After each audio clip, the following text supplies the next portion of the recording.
The boy at war. मुझे पता था कि युद्ध का आगाज हो गया है। अब जब मैं अपनी यादों को टटोलता हूं तो समझ आता है कि उसके बाद की सभी लड़ाइयों का बीज ठीक उसी दौरान बोया गया था। अभी तक कोई हथियार शामिल नहीं था, बंदूक चलने की कोई आवाज नहीं आई थी, दोनों तरफ के सेना प्रमुखों द्वारा कोई युद्ध घोषणा नहीं की गई थी। इस शोर की सारी गूंज केवल मीडिया में ही थी, लेकिन सीमा पर सन्नाटे के अलावा और कुछ नहीं था। हालांकि जिस दिन मुझे अपने सेना प्रमुख से सक्रिय होने का आदेश मिला, मुझे पता था कि यह चुप्पी अधिक समय तक नहीं रहेगी। मैं जानता था कि युद्ध दूर नहीं है। दुश्मन के देश में छुपकर रहते हुए मुझे कुछ साल हो गए थे। इतनी कम उम्र में और इतने सीमित अनुभव के साथ मुझे इस मिशन में जासूस बनने के लिए चुना गया था। अगर कभी मुझसे कोई पूछताछ करे तो उसकी तैयारी के लिए मेरे देश ने मुझे विशेष प्रशिक्षण, एक नकली पहचान और नागरिकता के प्रमाण के रूप में सभी सहायक दस्तावेज बनाकर दिए थे। मैं सीमा रेखा के पास एक गांव में एक छोटे से किराए की झोपड़ी में रहता था। मेरी झोपड़ी सेना के बंकर से ठीक 27 कदम की दूरी पर थी, जो कि रणनीतिक दृष्टि से एक महत्वपूर्ण बंकर था।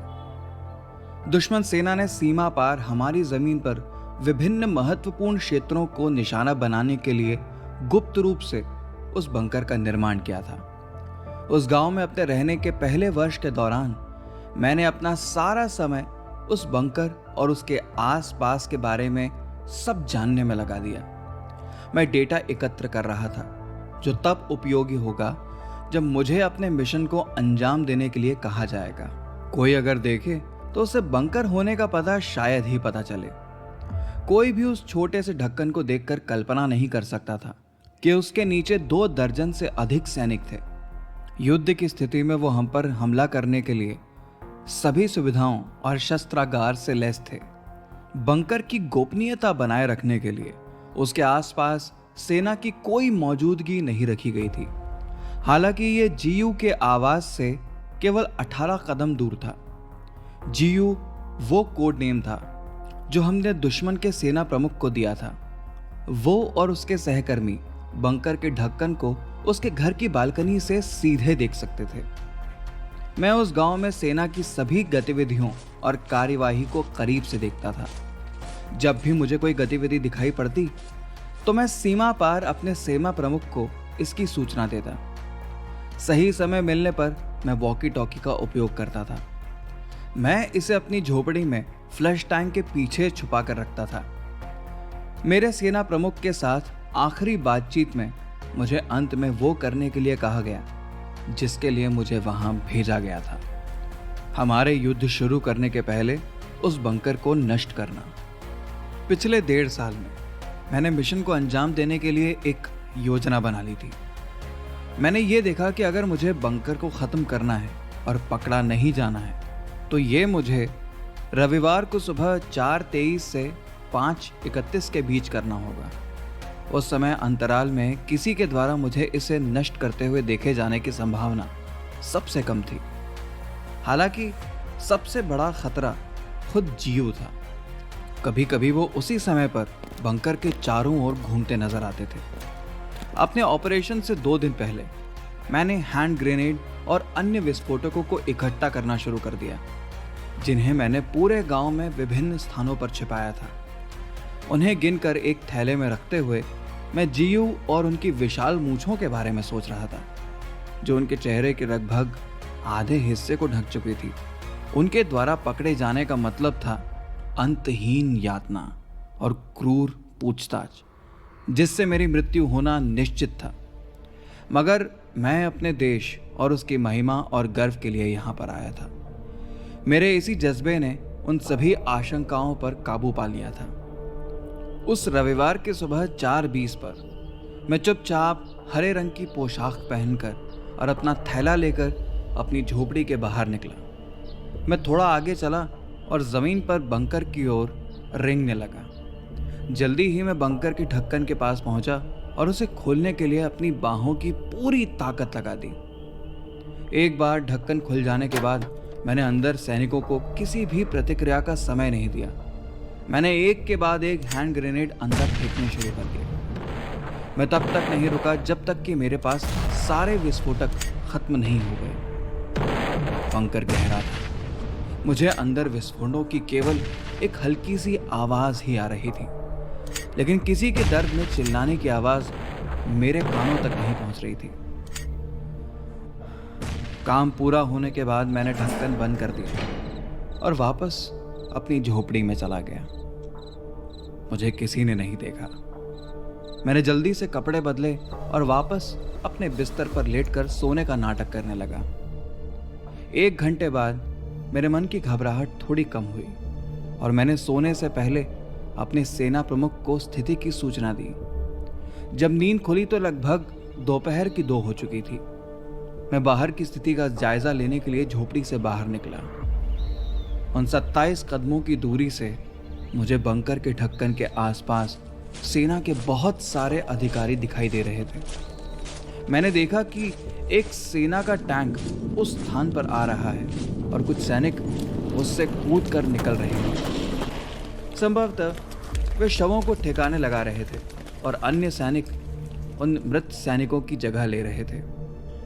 कुछ ही घंटों में स्थिति पहले जैसी हो गई। मैंने उनके सैनिकों को मार डाला था, लेकिन उनकी व्यवस्था को नष्ट नहीं कर पाया था। उसके बिना मेरे सेना प्रमुख उन पर हमला नहीं कर सकते थे और एक चौतरफा युद्ध शुरू नहीं कर सकते थे। मुझे एक और बड़ी योजना की जरूरत थी। मैंने अपने सेना प्रमुख के साथ इस पर चर्चा की और उनसे विनती की कि वो मुझे विस्फोटकों की आपूर्ति करें और मुझे कुछ और समय दें।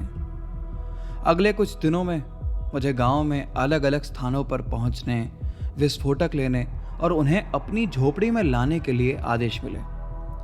हमारी सेना द्वारा गांव में स्थापित किए गए अन्य जासूसों से मुझे इस सामान की आपूर्ति हुई। मुझे नहीं बताया गया था कि वो कौन थे, लेकिन मैं जानता था कि वे चुपचाप मिशन की कार्यवाही पर नजर रखते थे। एक बार फिर मैंने सारे विस्फोटक अपने थैले में रख लिए और रोज बंकर पर नजर रखने लगा। मैं अपने घर के बाहर घंटों बैठा रहता, अपना काम करने का नाटक करता, इस उम्मीद में कि मुझे एक बार फिर से हमला करने का सही समय मिल जाएगा। मेरे लिए सुरक्षित रहना महत्वपूर्ण था। मुझे पता था कि अगर मैं पकड़ा गया तो वे बंकर की सुरक्षा बढ़ा देंगे। किसी और जासूस को इस मिशन को संभालने और उसे अंजाम देने में कम से कम 3 साल लगेंगे। 1 हफ्ते बाद मुझे एक और मौका मिला। शनिवार की देर रात थी जब मैंने देखा कि बंकर के पास कोई नहीं है। मैंने प्रक्रिया को दोहराया। मैं अपनी झोपड़ी के अंदर दौड़ा, हरे कपड़े पहने और विस्फोटकों से भरा थैला अपने कंधों पर लटका दिया। चुपचाप मैं बंकर तक पहुंचने के लिए वो 27 कदम चला। एक बार फिर मेरे बंकर खोलने के लिए अपनी सारी मांसपेशियों का इस्तेमाल किया और अपने पास मौजूद सभी विस्फोटकों को फेंकना शुरू किया। पिछली बार की तरह चीख पुकार नहीं सुनाई दी, बस दूर दूर तक विस्फोट की आवाजें आ रही। मैंने बहुत सावधानी से अपना थैला उठाया और बिना कोई निशान छोड़े अपनी झोपड़ी में लौट आया। उनकी सेना के अधिकारी सुबह पहुंचे और कई सैनिकों ने बंकर को घेर लिया और उसके संचालन को फिर से बहाल करना शुरू कर दिया। एक बार फिर कुछ ही समय में स्थिति पहले जैसी हो गई। सीमा पार मेरे सेना प्रमुख खुश नहीं थे। मुझे कुछ ठोस करना पड़ेगा। अपने अगले प्रयास में मैंने एड़ी चोटी का जोर लगाने का फैसला किया। मैंने एक बड़ा थैला ढूंढा और सभी संभावित संसाधनों से जितने भी विस्फोटक मिल सकते थे सब जमा किए।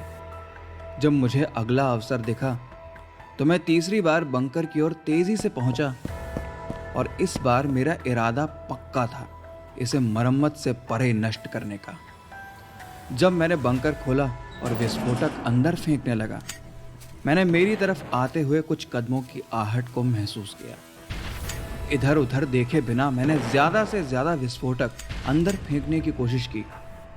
हालांकि पलक झपकते ही एक बड़ा हाथ मेरी कॉलर तक पहुंच गया। वो जीयू का हाथ था। तो इन सब के पीछे तुम हो, उन्होंने कहा। मैंने उसके चंगुल से निकलने की कोशिश की लेकिन नाकाम रहा। मुझे छोड़ दो, मैं चिल्लाया। इस गली में रहने वाला हर कोई इन भरी हुई ड्रेनेज लाइनों से तंग आ चुका है, वो चिल्लाए। माफ कर दो अंकल, मैं रोने लगा। माफ करूं? मुझे तुम्हारे माता पिता से इसके बारे में बात करनी है, उन्होंने कहा और मेरी कलाई कस कर पकड़ ली। उन्हें मत बताओ अंकल, मैं बहुत शर्मिंदा हूं। मैं और जोर से रोने लगा। उसने मेरे घर के दरवाजे की घंटी बजाई और जल्द ही पापा ने दरवाजा खोला। ग्वाले जी, कैसे हैं आप? पापा ने कहा और उनका ध्यान अंकल के हाथ से मेरी कलाई और मेरे आंसुओं पर गया। क्या हुआ बेटा? उन्होंने मुझसे पूछा। इस गली के हर परिवार को इन भरी हुई ड्रेनेज लाइनों से परेशान हुए कई हफ्ते हो गए हैं। मैं नगर निगम के कर्मचारियों को हर कुछ दिन में फोन करके बुला रहा हूं। आज मैंने तुम्हारे बेटे को नालियों में बड़े बड़े पत्थर और कचरा फेंकते हुए पकड़ा, ग्वाले अंकल ने कहा और मेरी कलाई पर अपनी पकड़ ढीली कर दी। क्या ये सच है? पापा ने मुझसे पूछा। बिना कोई जवाब दिए मैंने अपना हाथ छुड़ाया और सीधे अपने कमरे में भाग गया। डांट के डर से मैं बिस्तर के नीचे छुप गया। मैंने पापा को ग्वाले अंकल से माफ़ी मांगते हुए और उन्हें आश्वस्त करते हुए सुना कि ऐसा दोबारा नहीं होगा। पापा ने उन्हें चाय के लिए अंदर बुलाया, लेकिन ग्वाले अंकल थोड़ा जल्दी में थे। मैंने दरवाज़ा बंद होने की आवाज़ सुनी और बिस्तर के नीचे और अंदर की तरफ खिसक गया। मुझे पता था कि पापा अब कभी भी मेरे पास आएंगे। बाहर निकलो हीरो। जैसे ही मैंने उनके पैरों को बिस्तर के नीचे से देखा, उन्होंने कहा, मैंने कुछ नहीं किया पापा, मैं तो बस एक खेल खेल रहा था। बाहर आओ और मुझसे बात करो। मैं वादा करता हूं मैं तुम्हें नहीं डांटूंगा। ठीक है, मैंने कहा और रेंग कर बाहर निकला। पापा बिस्तर पर बैठ गए और मेरी तरफ देखकर मुस्कुराए और मैं उनके सामने खड़ा था। उनके कुछ कहने का इंतजार कर रहा था। तो ये कौन सा खेल है जो आप खेल रहे हैं? मैं इसे द बॉय एट वॉर कहता हूँ, मैं बुदबुदाया। ठीक है, उन्होंने कहा। इस खेल के नियम क्या हैं और तुम इसे किसके साथ खेलते हो? मैं अकेला खेलता हूँ। मुझे दुश्मन सेना के सेना बंकर को नष्ट करना है क्योंकि मैं एक मिशन पर एक जासूस हूँ। मैं मिशन को बंकर के अंदर बम फेंक कर कंप्लीट करता हूँ, मैंने समझाया।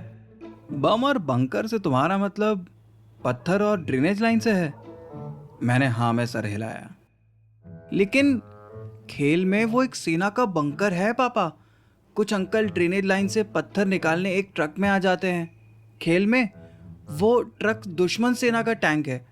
इसके अलावा मेरे पास एक गुप्त वॉकी टॉकी भी है, मैंने उत्साह से कहा और एक पुराना हैंड शावर हेड लेने के लिए दौड़ा, जिसे मैंने शौचालय में फ्लश टैंक के पीछे छुपा के रखा था। मेरे पिताजी ने इसे मुझसे लिया और कुछ सेकंड के लिए इसे देखते रहे। हो सकता है वो ये पता लगाने की कोशिश कर रहे थे कि 6 साल की उम्र में मुझे ये सारे आइडिया आ कहाँ से रहे थे। तुमको इस खेल का आइडिया दिमाग में कहाँ से आया? मैंने कुछ देर सोचा और पापा ने धैर्य से मुझे अपने विचारों को इकट्ठा करने के लिए पर्याप्त समय दिया। उस दिन आप टीवी पर खबरों के बारे में मम्मी से बात कर रहे थे। आप उनसे चल रहे वुल्फ युद्ध के बारे में बात कर रहे थे ना? आपका मतलब गल्फ युद्ध है, उन्होंने मुझे सही किया और मैंने सर हिलाया और हल्की सी हंसी निकल गई। तो तुमने हमें सेना के जासूसों, बंकरों और युद्ध के बारे में बात करते हुए सुना और इससे तुमको इस खेल का आइडिया आया, उन्होंने पूछा। मैंने उत्साह से सर हिलाया। यहाँ आओ, उन्होंने कहा और मुझे करीब खींच लिया। तुम अपने दिमाग में जो सोच रहे थे वो खेल नहीं था, तुम एक ऐसा झमेला खड़ा कर रहे थे जो ग्वाले अंकल और हमारे पड़ोस में रहने वाले कई अन्य लोगों को परेशान कर रहा था। मेरा सर शर्म से झुक गया, लेकिन पापा ने धीरे से मेरे चेहरे को उठाया और मुझे अपनी तरफ देखने को कहा। तुम अपने दिमाग में जो कहानियां बना रहे हो वो वास्तविक नहीं है। उन्हें कभी भी किसी और के परेशानी का कारण नहीं बनना चाहिए। मैंने उनकी आंखों में देखा। मैं चाहता हूं कि तुम मुझसे वादा करो तुम इसे नहीं दोहराओगे। मैंने उनसे वादा किया और उन्होंने मुझे गले लगा लिया। हम सभी ने बचपन में इस तरह की जंगें लड़ी हैं। हाथ में खिलौने की गन लिए अपनी कल्पनाओं में हम युद्ध के मैदान में गए हैं। हमने गुड़िया को माता पिता की तरह प्यार दिया और उनकी देखभाल इस तरह से की है जैसे कि वो असली हों। गले में नकली स्टेथोस्कोप पहनकर हमने चमत्कारिक ढंग से मरीजों की जान बचाई है। हम रेत के बने किलों, गढ़ों की रानियां और राजा रहे हैं। हम सभी ने कभी ना कभी अपने लिए एक काल्पनिक जीवन बनाया है और उसमें रहना पसंद किया है। हालांकि दुनिया की वास्तविकताएं अंततः हमारी कहानियों के बीच में आ ही जाती हैं। ये वास्तविकताएं ऐसी ड्रेनेज लाइन वाली घटनाओं के रूप में और ग्वाले अंकल जैसे लोगों के रूप में सामने आती है। सौभाग्य से या दुर्भाग्य से मेरे माता पिता मुझे दुनिया की वास्तविकताओं को देखने के लिए प्रशिक्षित करने में उतने सफल नहीं रहे थे। 3 दिन बाद दिसंबर की उस सर्द सुबह पुणे में मैं अपने घर के बाहर अपनी स्कूल की बस का इंतजार कर रहा था। मैंने ग्वाले अंकल को सुबह की सैर करते हुए देखा। मुझे अपनी ओर घूरते देख वो मुस्कुराए। मैंने अपना सर दूसरी तरफ फेर लिया। मुझे बहुत बुरा लगा था। यह पहली बार था जब मेरी कहानियां मुझसे छीन ली गई थीं और इसके लिए ग्वाले अंकल जिम्मेदार थे। मैंने फिर उनकी तरफ देखा। अपने घर की ओर वापस जाते समय वो अपने हाथ की मांसपेशियों को खींच रहे थे। जीव, यह किस्सा यहाँ ख़त्म नहीं हुआ है। मैं वापस आऊँगा और अपना बदला लूँगा। मैं बुदबुदाया।